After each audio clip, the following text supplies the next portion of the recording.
maanta waxaan isugu nimi munaasabadan aynu isugu nimi waxa tahay abaalmarintana lagu abaalmarinayo shaqaalaha wasaaradda deegaanka iyo isbeddelka cimilada ee gobolka Sanaag waa markii ugu horeysay ee abaalmarintan la bixinayo ee heer gobol la bixin doono sidoo kale waxa jira shaqaalahan abaalmarinayno maxaan ku xulanay baa su'aal isweydiin leh mudan ah waxaan maray qaab dhismeedka ama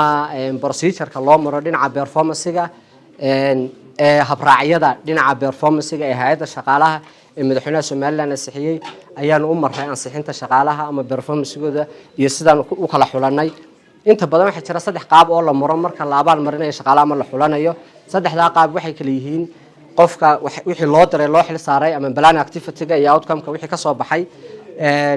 punctuality-ga ama imaanshaha iyo joogteynta iyo qodobka ugu dambeeya ah kartida saddexda qodob baa loo maraa performance-ka marka la joogo qodob afraad baa jiro oo ah behavior-ka inta badan marka Soomaaliland joogo behavior-ka lama qaad saddexda qodob ee kale ayaa la maraa sadarteed waxa jira ranks lagu cabiro oo lagu kala saaro oo 1 up to 5 inta u dhaxeeya marka 1 up to 5 qofka 5 keena waxa weeye 100 iyo wixii ka badan waa extraordinary 100 marka la joogo waxa weeye rank 4 qofka markuu 4 keeno waxa weeye 100 buu qofkaas keeno weeye qofka kaalinta saddexaad galana waa qofka 3ga keena rank 3ga oo ah 75 improve buu baahan labada kalena award weeye waa abaalmarin afar qof baan abaalmarin doonaa afarta qof procedure-kaas aan u maray performance-ga hay'adda shaqaalaha ee madaxweynaha Soomaaliland ansixiyay marka afartii qof hal qof ayaa ugu sareeya oo ah shaqaalihii gobolka qofkii ugu wanaagsanaa qofka ugu wanaagsan wuxuu ku mutay waxyaabo ku mutay waxa kamid ah shaqo ka baxsan shaqadii aan u xil saaranay buu qabtay ayaan dawladda xarkaysay daalo oo ka daafureynay meelo dhismayaal oo lagu nasto ninkaas waa ninka sameeyay wax lacag oo ku qaatay mushaharkiisa ka baxsan ma aysan jirin waxa kale uu sameeyay surud ilaa iyo daalo inta u dhaxaysa ayuu lug ku tagaa sometime oo magaalada anigu maadaama ka shaqeynayno isagu halka joogo forestry gaarka weeye daalo ninka jooga abukar baa la yiraahdaa lug buu inta ku maro ku tagaa dhismayaashan idin sheegay isaga sameeyay xagga punctuality-ga oo ku jirta selection process-kiina maalin walba oo meesha tagno ugu tagnaa sodonka cashaba aad iyo aad buu mahadsantiin waxa weeye halka kan maanta wasaaraddan shaqaalaheeda iyo abaal gudaysa waa wax cusub oo aan ilaahay aad ugu mahadnaqaynaa hambalyo wuxuu isaad u galay markaysaa intaasaad kala sii dhawaataa bal wasaarada kale ka barteen abaalmarinta iyo shaqada quruxda leh waxa kale jira wasaaradda tan waa aqliga golista weeye golista waa nimanka golista khayraadkeeda inoo haya ee aynu golistan maallo wax waliba ku jiraan waa aqligii golista wasaaradani aad baan ugu hambalyeynayna hawshooda ay maantana halkan ugu uriyay aad baan nulana hambalyo aad buu isu duwahaas iyo wasaaraddiisu u mahadsan yihiin hawlo badanina wayna sugayaan idinna waxa weeye mar haddii abaalgudkii laydin baray idinna aad u dadaalaysa kaga badisiiya golisteena iyo wasaaraddeena horta waa ku faraxsannahay maanta inaanu joogno xaflad ugu abaalmarinayo dadkii ugu shaqada wanaagsanaa sanadkii ina ka tegey ee wasaaradda horumarinta deegaanka waa wax runtii lagu farxo waxay keenaysaa dhiirigelin shaqaaluhu isku daydo isuduwahana aad baan ugu mahad celinayaayo hadduu dee tixgeliyo eegay shaqaalihiisii dadka qaar baa waxay dhaqan u leeyihiin inay shaqada uun culayska saaraan qaar waxa culayska la saaraa shaqaalaha marka waa ku faraxsanay inuu shaqaalihiina tayadooda iyo daryeelkooda iyo abaalmarintooda iyo dhiirigelintoodaba uu ka shaqeeyo deegaanku waa nolosheenna haddaanay geed jirin haddaan dhir jirin haddaan dhulka laga shaqayn dee roobna heli mayno cimilada deegaankuna inoo hagaagi maayo beryahana waxa maqashaan isbeddelka cimilada oo adduunkii oo dhammi hadda berigii hore sida xitaa hay-adihii bani aadamnimada ka shaqaynayey waxaa hadda lagu soo wada jeediyey waxa la yidhahdo isbeddelka cimilada marka waxaa laydinka baahan yahay inaynu dhirtii ilaalino deegaankii ilaalino xoolihii ilaalino seerayaasheenii inaynu soo celinno midhka inoogu muhiimsani waryaalaheen oo xoolaheennu ay inoogu hagaagayaan inaynu xitaa seerayaashii deegaankeena aynu soo celino aad baan idinku hambalyaynayaa maanta jaa'isadan laydinka siinayo inoo dhowra deegaanka xoolaha inoo dhowra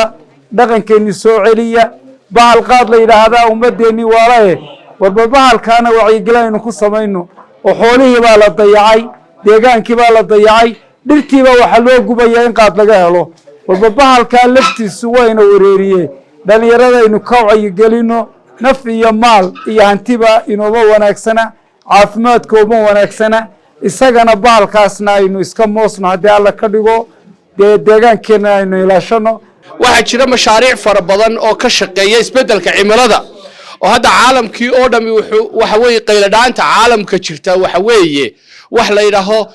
isbeddelka cimilada waxaa jira shirar caalamiya oo sanad le u dhaca sanadkii u dhoweyd wuxuu ka dhacay Azerbaijan dalka la yidhaaho waxaana la yidhaha COP29 waxaa lagu rays gareeyaa ama lagaga dhawaaqaa dhaqaale aad u fara badan oo isbeddelka cimilada wax lagaga qabanayo gaar ahaan Soomaaliya oo isku dhan oo mid ah waxay ku dhawaaqaan lacagta waxa soo qaata Muqdisho soo qaadata dalka Soomaaliyeedna way sheeganayaan lacagta way lunsadaan wayna korobti gareeyaan wayna musuqmaasuqaan waxaan soo jeedinayaa lacagta caalamka ilma bila aadan wax kaga qabanayaan isbeddelka cimilada waa in la soo gaarsiiyaa dalka kan Somaliland waana in si feer loo qaybiyaa caalamkana waxaan u sheegayaa waxba yaana loo ku dhiibin Muqdisho waayo waa dad musuqmaasuq badan oo khiyaamo badan caalamku waana halka waxba noogu dhibin wixii Somaliland leedahay sidii berigii hore la sameey jiray qoondayn gaara special arrangement waxa la yiraahdo la sameey jiray qoondaynta gaarka marka waxooda la siiyo waxayna gaar baa la inoo siin jiray waxba inuu kaga qaban jirnay hadda laakiin wixiiba dhinacaas ay caalamku mariyaan caalamku waxa leeyahay ka qayb qaadanina cadaalad darrada Soomaaliya ka dhacaysa lafteeda Somaliland oo aan kamid ahayn Soomaaliya waxeeda way si gaar ah loo siiya isbeddelka cimilada mashaariicda ku baxda waxa kamid ah kuwa energy-ga tamarta wax lagaga qabanayo waxa kamid ah kuwa beeraha oo waxyaabaha cajiibka ee kamid ah waxa kamid ah matala marka beeraha la beero qof kasto geed beera carbon dioxide ba geedku ka nuugaya hawada beero badan oo la beeraana isbeddelka cimilada iyo kulaylka sii badan ee wax badan bay ka tarayaan dhibaatada kamid ah waxyaabaha la xaliyo waxa kamid ah in laga hortago goynta dhirta oo dhirta marka la gooyo caalam uu sii kulaanaya cimilada kulaanaysa inagu dhul dooga in salaag ku noolahay ama ceergaabo ama sanaagba ay ku dhul dooga oo markaasi wada dhir ah markasta oo geed laga jaro buurta daalo heer kulka ceergaabo waxba ku kordhaya matala marka geedka dayibka alla soo jaro geedka dayibka oo muhiimad dheeraada u leh geeyigan oo carbon dioxide farbada inaga nuuga taasoo marka qabowgan jawiga fiican inoo sahla marka la jaro ama dhirta kale la soo xaabaysto sida deegaanada inagu hareeraysan ee soolka iyo meelaha cimilada inagu sii kulaanay ceergaabadii inoo qaboobayd ee laynoo soo dalxiis tagayay baa kuleel isu rogaysa hadda waxaan isweydiin doonaa maxaa cimiladii ceergaabo ku dhacay ee moderate climate-ka ahayd dhibtu wax weeye dhirta la jarayo sida awgeed waxaan ku baaqayaa dadkuna inay shaqo badan qabtaan dhirgoyntana laga hortago dawladuna way dadaalaysaa gacmo badan bay meelo badan u tiigsanaysaa wax badan baa isbedelay biidnillah rajo badanna waynu qabnaa aynu dawladana la shaqeyno mahadsantii waxa weeyaan xafladan oo kale waa xaflad aad u qiimo badan oo shaqaalihii soo shaqeeyay loo garto kuwii markaa iyagoo shaqaaluhu ay hawl wada gudanayeen oo aanay kala karti iyo aqoon badnayn haddana waxa weeyaan kuwii markaa dadaalay sanad baqaar baa dadaala kuwii markaa dadaalay in la abaal mariyo waa wax wanaagsan oo dhammaantood shaqaalahana u farxada qof walibana uu hiigsanayo sanadka dambe inuu noqdo kuwa lambar 1 iyo 2 gala waana waxyaalaha keena in shaqadu ay wanaagsanaato marka guud ahaan shaqaalaha wasaaradda deegaanka iyo cimilada waxa weeyaan guul bay idinta halkan maanta inaad isugu timaadaan idinkoo madaxdiinii iyo intiini shaqaalaha ahaydba mar labaadka isuduwaha soo gartay inuu qiimeeyo iyo intii kala soo shaqaysayba waxaan leeyahay aad iyo aad baad u mahadsantihiin wasaaradda deegaanku waxaan aaminsanahay inay tahay lafdhabar deegaanka oo la ilaaliyaa waxa weeyaan cimilada isbedelkeedu waa ka keena roobabka dhirtu markay meesha ka nabaad guurto abaarow baa dhaca inana dad xoolo dhaqataa bayna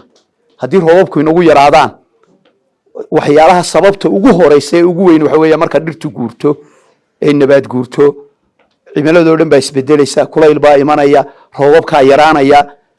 dalkeenuna roobabku iyagoo awalba xilli ku daayay hadday xilligiina yaraadaan waxa weeyaan nolosheenii oo dhan baa adkaanaysa marka cuqaal iyo waxgarad iyo aqoon-yahan in iyo maamul dawladeed dhammaanba waxa waajib inagu ah inaynu ka wada shaqayno inaan dhirta la xaalufin waayo waa nafteennii baa ku xidhan xoolaheennii baa ku xidhan oo roobkii baa ku xidhan noloshii oo dhan baa ku xidhan marka in la ilaaliyaa waajib bay nagu tahay dhammaanteenba marka inaan loo dayn wasaaradoo keliye lala ilaaliyo waa midaan reer ceergaabana sheegayo dhammaan reer somalilandna aan leeyahay hala sameeyo waxaa farxad ah shaqaalihii wasaaradda deegaanka iyo isbeddelka cimilada ee shaqaynayey in loo garto inay kala mudnaadaan iyadoo loo eegayo shaqadii ay qabteen sanadkii lasoo dhaafay waa wax weyn oo waxtara weyn waana tallaabo muhiima oo ka turjumaysa bulshada horumarkeeda sababtoo ah qof waliba waajibaadka uu leeyahay hadduu ku filnaado waxaa imanaysa in fursad ama jaanis laga dhex waayo dayacanta shaqada iyo maxaanku idhaahdaa dee dadka inooga mas-uula shaqooyinka ay qabanayaan waa ku faraxsannahay waan ku bogaadinaynaa isuduwaha inuu xafladan qabanqaabiyo insha allah bidmillaahi kariimna isuduwayaasha kalena saas oo kale aan ka rajaynaynaa ilaahay iidankii